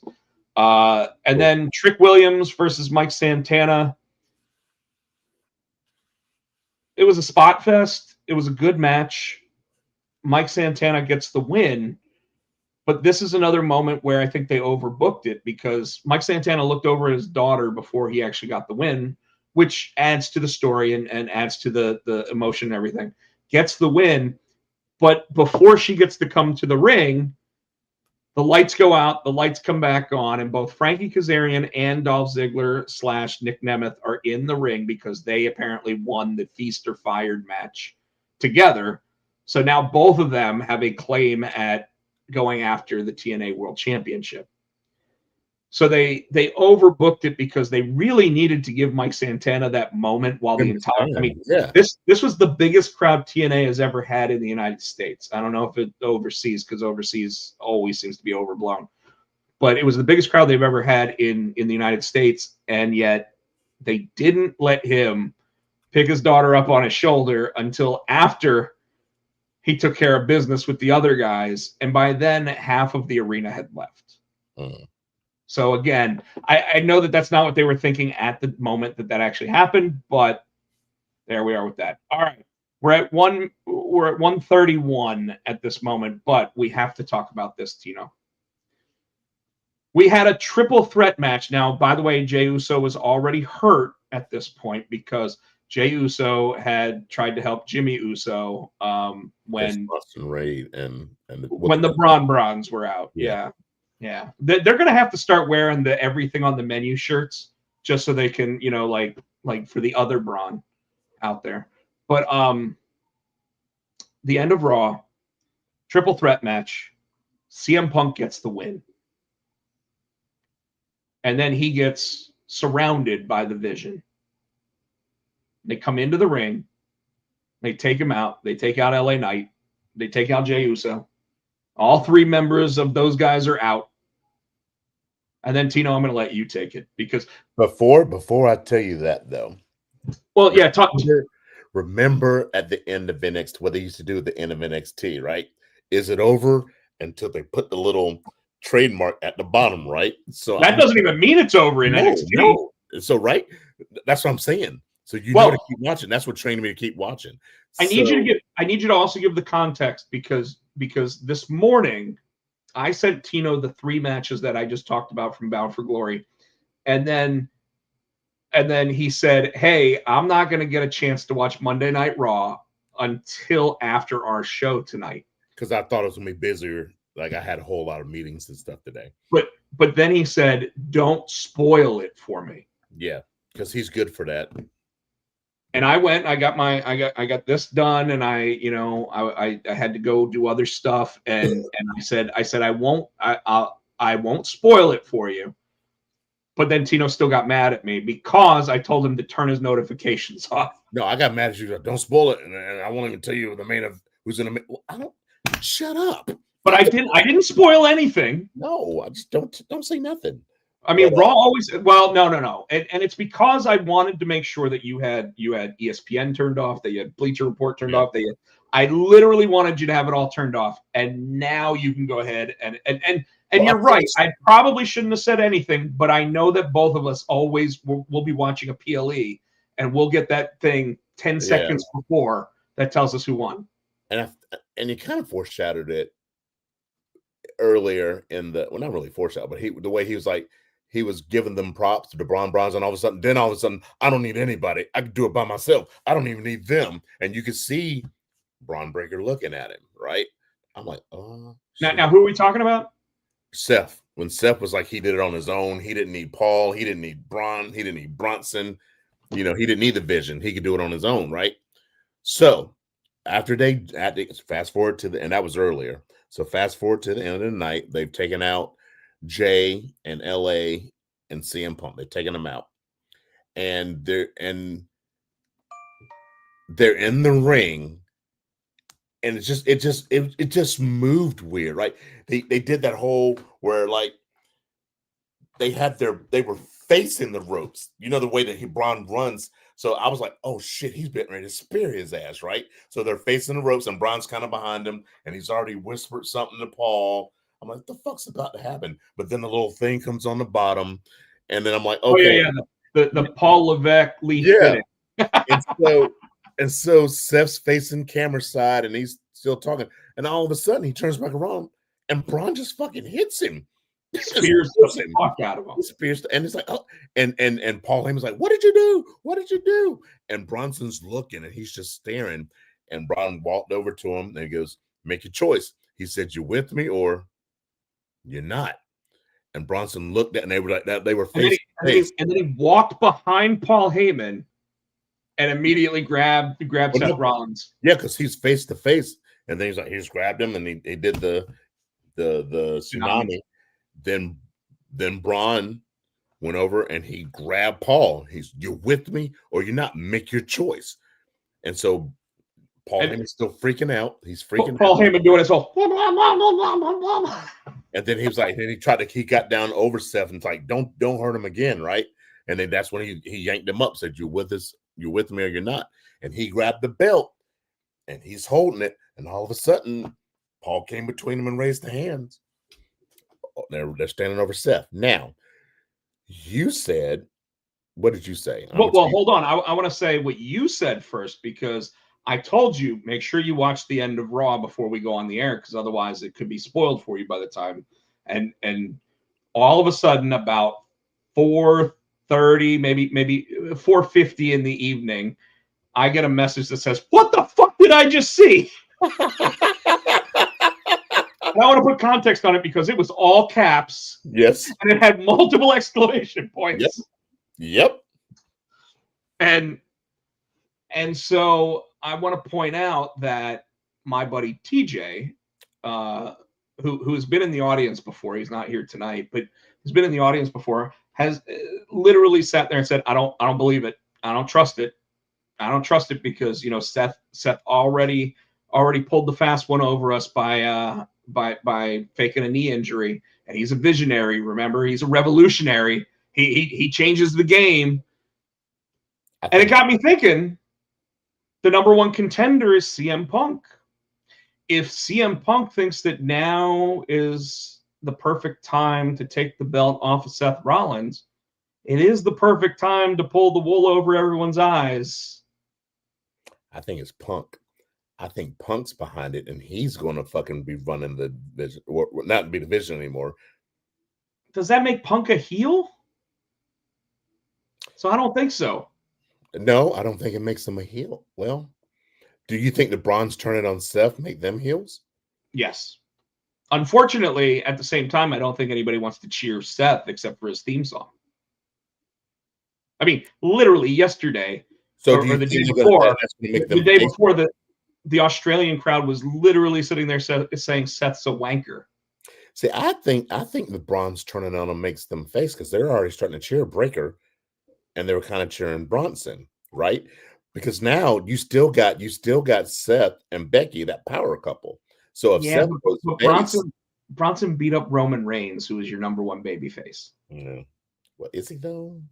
He is. He's having heelish tendencies right now. So he's never changed his character. No.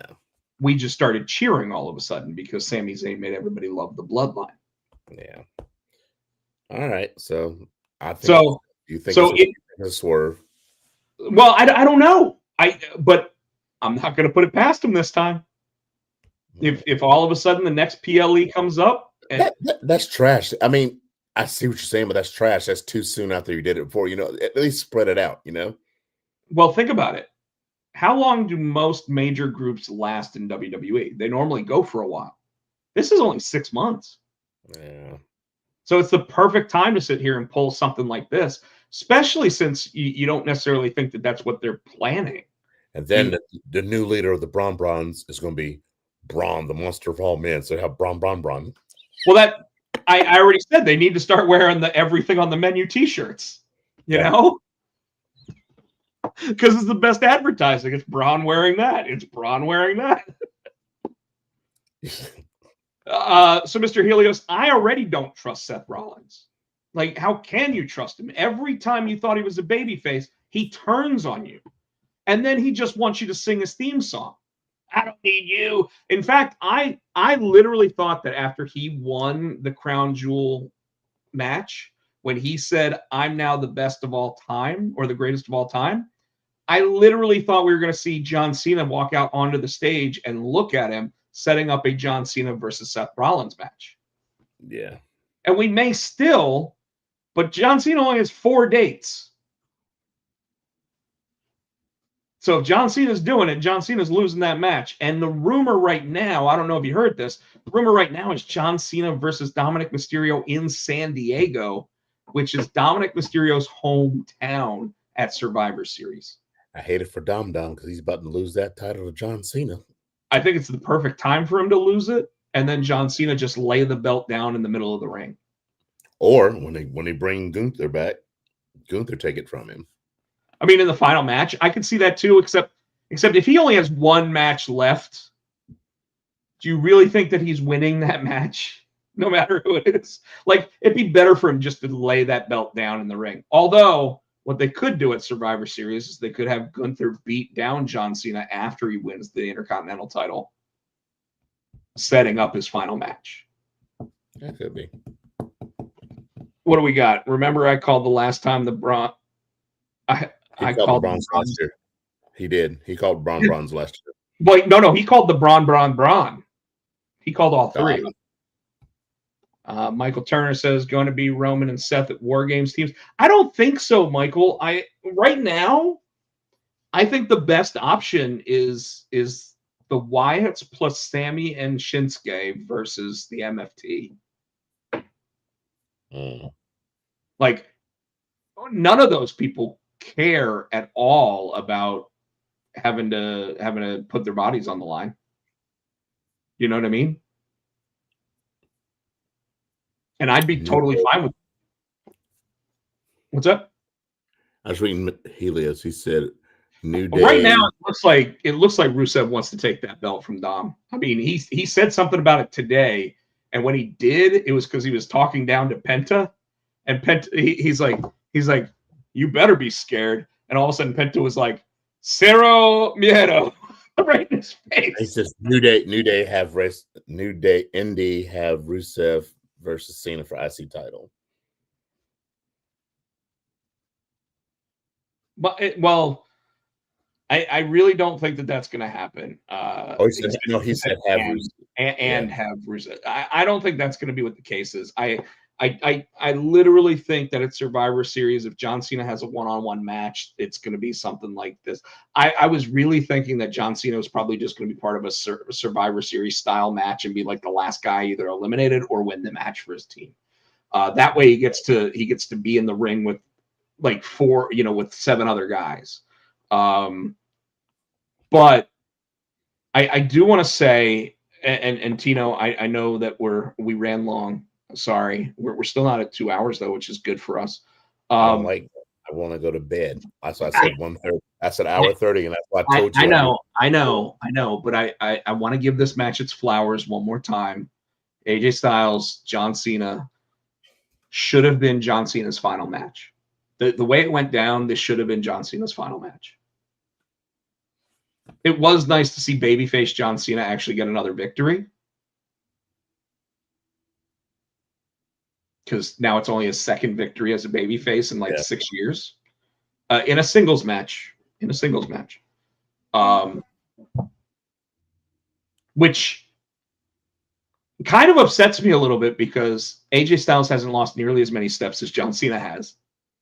And if John Cena was actually this good at pulling out wrestling moves, why did it take him so long? It took 25 years for him to sit there and have more than 6 moves. Did you hear Wade Barrett's statement about it though? He said this match is like when you create a wrestler in a video game and all you do is give them finishing moves. Yeah, I did catch that. But match of the decade so far, at least match of the first half of the decade so far, I don't think it's even close. This match was better than the Cody versus Roman WrestleMania second match, the Bloodline Rules match. It was better than I can't even think of some of the other. Was it the most perfect match? No. Was it the most physical match? No. But they kept it in the ring for the entire match. And it was just two of the greatest of all time, literally giving a love story to pro wrestling. Like, how else can you put it? Fucking incredible. That match, yeah, like I said, that match, the whole PLE, like I said, I gave it an A. You know what? I find it hard to disagree with you. I think that the men's Crown Jewel match, the women's Crown Jewel match, I probably give an A, like a B plus. Like I said, I think Stephanie was on her game, but I think Tiffany was a little bit off. The Roman versus Bronson match I thought was a lot of fun. I'd give that like an A minus. But the John Cena versus AJ Styles was an A plus plus, if not an A plus plus plus. The Seth versus Cody match was an A. The Rio versus the Kabuki Warriors, it's fine for what it was. It was a nice filler match that got the local person on TV. So it was probably the match that took the most away from the score, if you ask me. But I don't think anything was less than a B plus. Nah. Yeah. So I mean, an A for the entire show based on just Cena and AJ. Yeah. And I told you, I watched that match like almost live. I think I was about 15 minutes behind, but I watched it and I told you and Shavar, I was like, this is a masterclass. You guys need to watch it. Yeah. Didn't tell you who won, didn't tell you what moves they used, didn't say anything, but it was a masterclass. So, sir, I am done. And catch me, SC Tino, on Snapchat. You can see your frustration. you can. I'm tired, dude. I'm ready to go I gotta work. I mean, I gotta get up and go to work. I worked all day. I'm exhausted. I know, brother. I know. SC Tino on Snapchat. I am on Blue Sky. I'm not on X anymore. Tino R. Great Music on the TikTok. You can catch us on Facebook. We're Potsy and no, we're not Potsy and See how tired I am? We're the Potsy and Tino show. I started to say we're Potsy and Pans on Facebook. We're the Potsy and Tino show on Facebook. Potsy and Tino on, it's not even Twitter anymore. It's X. We are right here each and every week. The Potsy and Pans Network. Please give us a thumbs up, buy our shit. Thank you to Adam. What you didn't even say what number episode this was at the beginning of the show. You're right. It was episode 428. I was actually going to mention it as we signed off. Yep. We want to say thanks to Adam's House Cats for the first 400. How many? Probably the first 400. Yeah, I think the last 28 or so is when we finally switched. You still buy the wrestling song on iTunes for 99 cents. 99.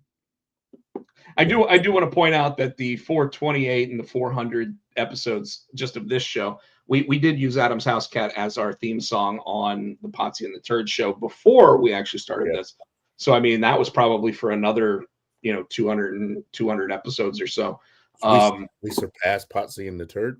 Oh, absolutely. We've been doing this almost a decade now. Are you kidding? Almost a decade.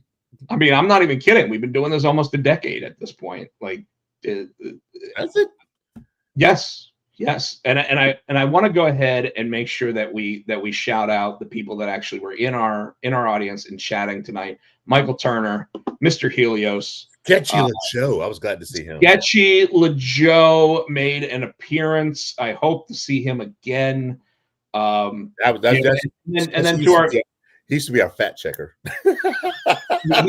He did back when we were actually a podcast. Sketchy LeJoe was our fact checker. But you know, to the other people that have watched the show in the years, you know, Sean Cruz, All American Package, JC.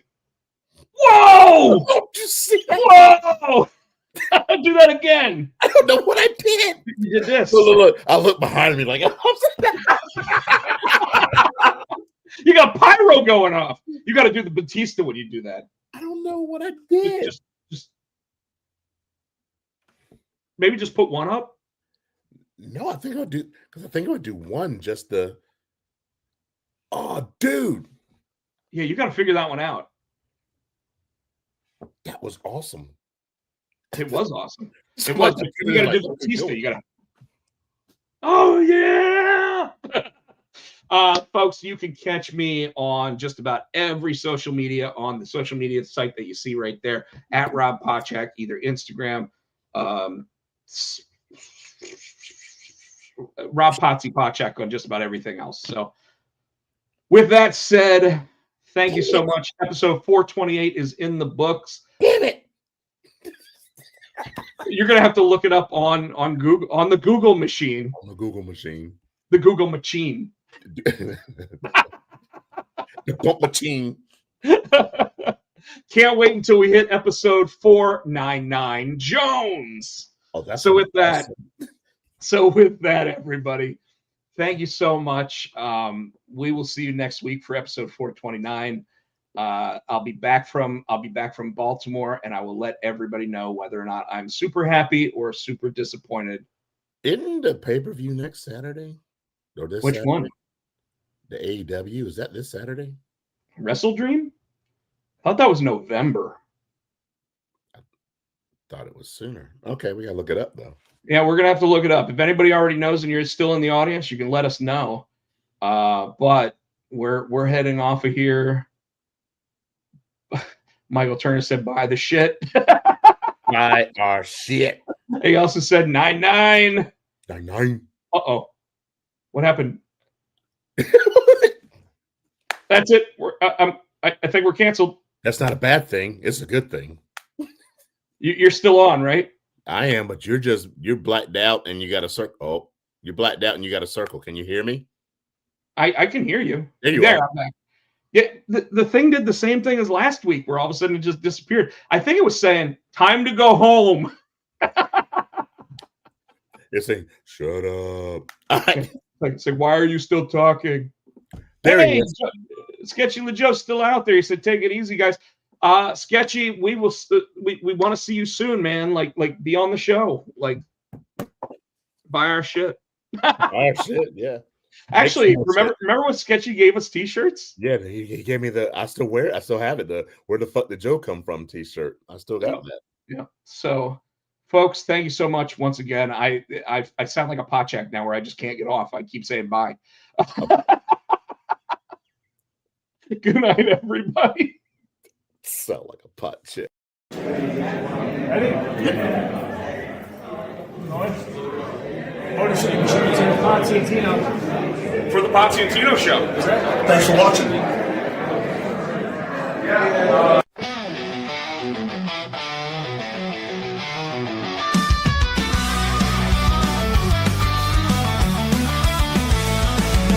Monday night, it's time to go. Turn on the screen with the good time shows. Wrestling life and who knows what. If it's cool or weird, they're talking it up. It's the Potsy and Tino show. Drop the facts and let opinions